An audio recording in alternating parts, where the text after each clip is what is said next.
Nagpasalig ang Komisyon ng Audit kon COA nga magapasaka ini sang kaso batok sa Department of Public Works and Highways kon DPWH officials kag mga contractors nga nadiskubrehan nga involved sa questionable nga mga flood control projects.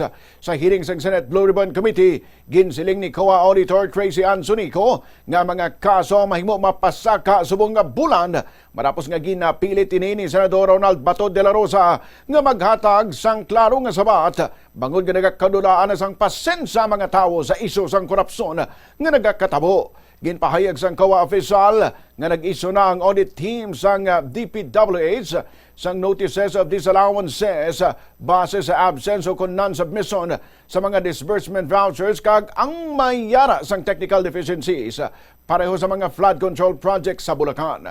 Sang ginpamangkot naman ni Panel Chairman Senador Dante Marcoleta kung ang COA nagasalig lang sa mga dokumento, ginpahayag ni Sunico nga gina-finalize na subong sang COA ang fraud audits batok sa mga kompanya nga nagbulsa sa mga maanomaliya nga flood control projects.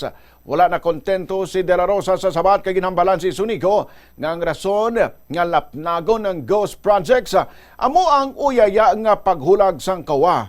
Gindoso naman ni Senate Majority Leader Joel Villanueva nga isabpina ang fraud audit documents alin sa COA agon nga maghatag kasanagan sa investigasyon sang Blue Ribbon Committee tuhoy sa isyu.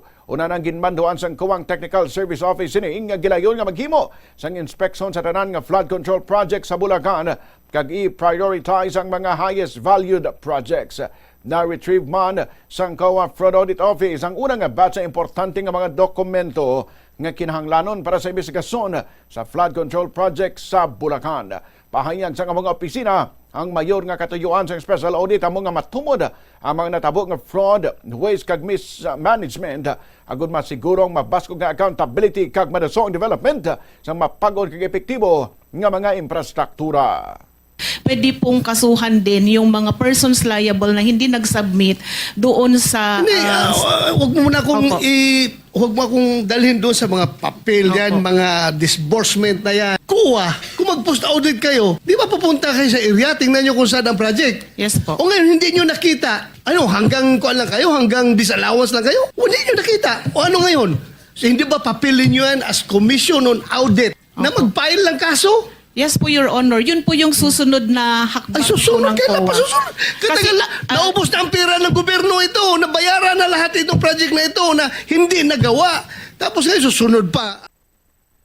Nabalikan sa Senador Bato de la Rosa kag si COA Auditor Tracy Ann Sunico.